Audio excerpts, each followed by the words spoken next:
नमस्ते बच्चों। आज हम हिंदी का पाठ क्रमांक 7 स्वराज्य मेरा जन्मसिद्ध अधिकार है ये देखने जा रहे हैं। उसके लेखक है लोकमान्य बाल गंगाधर तिलक। अब उनके बारे में हम देखेंगे, उनके परिचय देखने जा रहे हैं। उनका जन्म 1856 दापोली रत्नागिरी महाराष्ट्र में हुआ, तो मृत्यु 1920 मुंबई महाराष्ट्र में। अभी उनका परिचय। बाल गंगाधर तिलक जी एक शिक्षक, सामाजिक कार्यकर्ता एवं प्रसिद्ध वकील थे। आप देश के पहले ऐसे स्वतंत्रता सेनानी रहे जिन्होंने पूर्ण स्वराज की मांग करके अंग्रेजों के मन में खौफ पैदा कर दिया था। जन समाज ने आपको लोकमान्य की उपाधि दी। अब उनकी प्रमुख कृतियाँ। उन्होंने गीता रहस्य, वेद काल का निर्णय, आर्यों का मूल निवास स्थान, वेदों का काल निर्णय और वेदांग ज्योतिष आदि लिखा है। गद्य संबंधी प्रस्तुत भाषण में तिलक जी ने स्वराज्य के अधिकार को आत्मा की तरह अजर अमर बताया है। यहाँ तिलक जी ने राजनीति, धर्म, स्वशासन आदि का विस्तृत विवेचन किया है। प्रस्तुत पाठ से स्वराज्य के प्रति तिलक जी की अटूट प्रतिबद्धता दिखाई पड़ती है। तो चलो बच्चों, देखते हैं इस पाठ के अंदर बाल गंगाधर तिलक जी ने क्या लिखा है। मैं यद्यपि शरीर से बूढ़ा किंतु उत्साह में जवान हूँ। मैं युवावस्था के इस विशेष अधिकार को छोड़ना नहीं चाहता। अपनी विचार शक्ति को सबल बनाने से इनकार करना यह स्वीकार करने के समान होगा कि मुझे इस प्रस्ताव पर बोलने का कोई अधिकार नहीं है। यहाँ पर तिलक जी बोल रहे हैं कि मैं अभी कैसा हूँ, बूढ़ा हूँ, शरीर मेरा बूढ़ा हो गया है, लेकिन अंदर से मैं कैसा हूँ, उत्साह में जवान हूँ। मैं युवावस्था के इस विशेष अधिकार जो है वो छोड़ना नहीं चाहता। युवाओं का विशेष अधिकार कौन सा है? जवानी। तो वो छोड़ना नहीं चाहता, हमेशा वो जवान। शरीर अगर उनका बूढ़ा हो गया फिर भी वो मन से युवा है, जवान है। अपनी विचार शक्ति को सबल बनाने से इनकार करना। सबल यानी क्या? बलवान। वो बोलते हैं अपने जो विचार शक्ति उसको मैं बलवान बनाना चाहता, उसका इनकार नहीं कर सकता। यह स्वीकार करने के समान होगा कि मुझे प्रस्ताव पर बोलने का कोई अधिकार नहीं। ये जो मैंने बोला है, प्रस्ताव किया है, इसके ऊपर कुछ अधिकार नहीं, ऐसा हो जाएगा। अब मैं जो कुछ बोलने जा रहा हूँ वह चिर युवा है।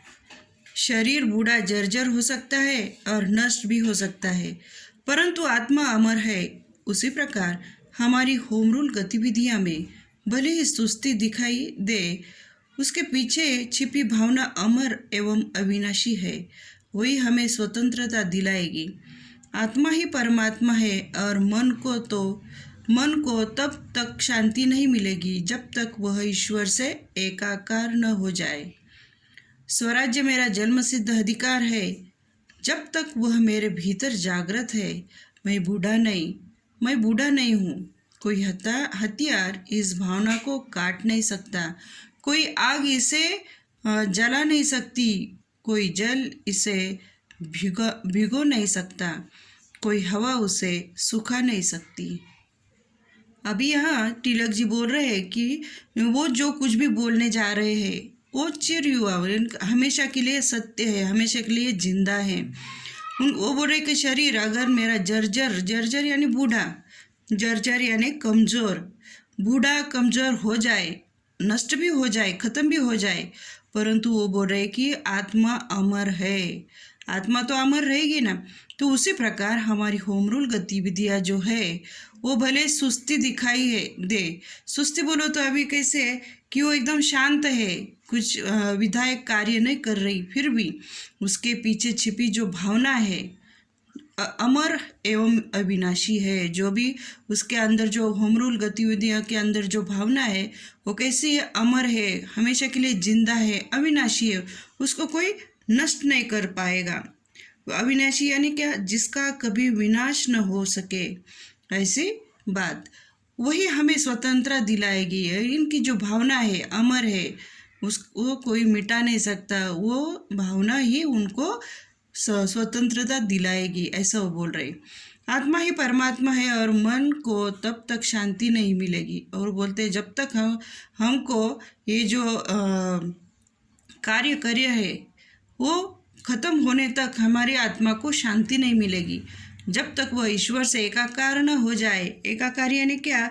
एक होने की दशा, एक ही आकृति का, तो एक होने की जो दशा, सभी लोग जब एक हो जाएंगे, जब तक वह ईश्वर के एकाकार नहीं, ईश्वर से जब लोग एकाकार हो जाएंगे, एक हो जाएंगे।